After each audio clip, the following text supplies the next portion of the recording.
જય શ્રી કૃષ્ણ. સ્વાગત છે તમારું છાયાની વાનગીઓમાં. આજે દિવાળીની વાનગીમાં હું તમારા માટે લઈને આવી છું કાળી ચૌદશ માટેના વડા, જેને ધાર વડા કે ખાટા વડા પણ કહે છે. તો બનાવવાની શરૂઆત કરીએ. હવે આને માટે પહેલાં આપણે એક લોટ આથવાનો છે. તો ઢોકળા માટેનું કે વડા માટેનું એ પ્રીમિક્સ હું ઘરે તૈયાર જ રાખું છું. એમાં 1 કપ ચોખા, અડધો કપ અડદની દાળ અને અડધો કપ ચણાની દાળ એ રીતે પીસીને તૈયાર કરી છે મેં. તો હવે આપણે એને આથી દઈએ. હવે મેં 1 કપ પ્રીમિક્સ લીધું છે અને એની અંદર 5 કપ મેં ખાટી છાશ લીધી છે. જો તમારી પાસે છાશ ન હોય ને દહીં નાખવું હોય તો તમારે 5 કપ દહીં લેવાનું અને બાકીનું પાણી, અને આ આપણે થોડું કઠણ રાખવાનું છે.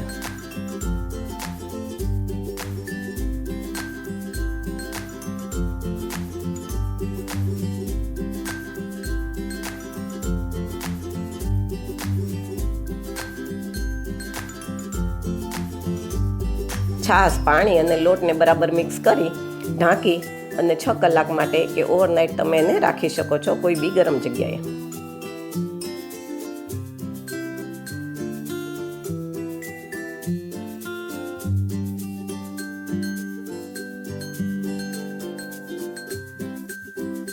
હવે મેં આને ઓવરનાઇટ પલાળીને રાખ્યું હતું. હવે આપણે એમાં ચમચાથી ચેક કરીને જોઈએ તો જુઓ, જાળી પણ સરસ પડી ગઈ છે અને આપણે આથો પણ સરસ આવી ગયો છે. તો એમાં હવે બાકીના મસાલા કરી લઈએ.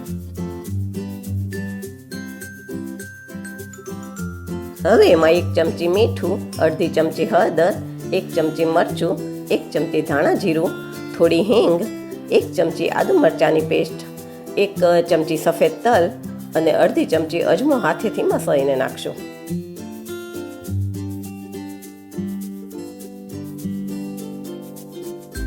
સાથે થોડી કોથમીર નાખી અને બધું બરાબર મિક્સ કરી દઈશું.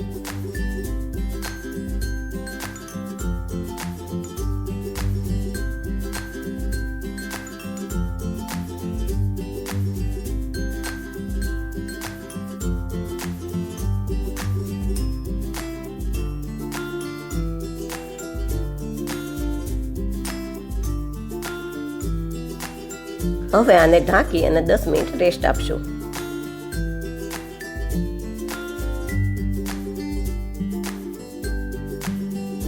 દસ મિનિટ પછી નાની અડધી ચમચી ખાવાનો સોડા, નાનો 1 ચમચો તેલ નાખી દઈશું અને બધાને સરખી રીતે મિક્સ કરી દઈશું.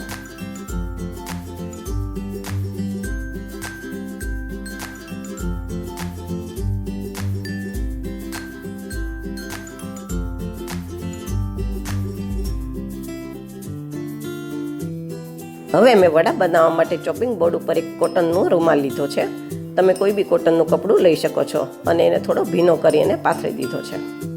હવે રૂમાલ પર ફરી થોડું પાણી છાંટી અને આપણે જે મિશ્રણ તૈયાર કર્યું છે એમાંથી થોડું લોટ લઈ અને એને આંગળીએથી ચારે બાજુ આવી રીતે થાપી લેવાનો. આવી રીતે જેટલા વડાને તમારે તળવાના હોય એટલા વડા તળતા જવાના અને તૈયાર કરતા જવાના. હવે મેં તેલ ગરમ કરવા પણ મૂકી દીધું છે.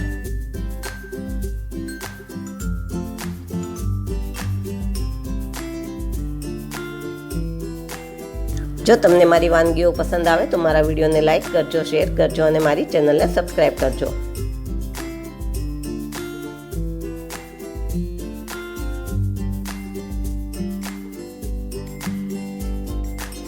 હવે આપણે હાથને થોડો પાણીવાળો કરી રૂમાલને હળવે હાથે ઊંચો કરી અને આંગળીઓ ઉપર આવી રીતે વડાને લઈ લેવાના. પછી એકદમ હળવે હાથે ગરમ તેલમાં મૂકી દેવાના. દજાય નહીં એનું ધ્યાન રાખવાનું. આમાં વડાને પણ બહુ ઝાઝા નહીં મૂકવાના, નહીં તો એકબીજા સાથે ચોંટી જશે.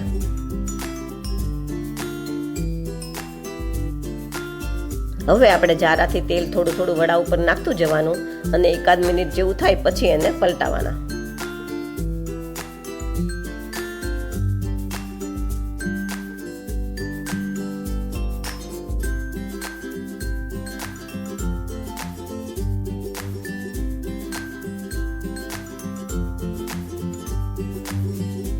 આવી રીતે વડાને અલટાવી પલટાવી અને ક્રિસ્પી થાય એવા તળી લેવાના.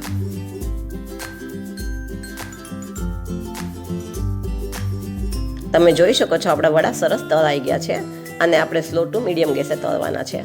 તો હવે આપણે વડાને એક ડીશમાં કાઢી અને આવી રીતે બધા વડાને તળી લેશું. તૈયાર છે આપણા કાળી ચૌદશના વડા. આવી જ નવી વાનગી સાથે ફરી મળશું. Thank you.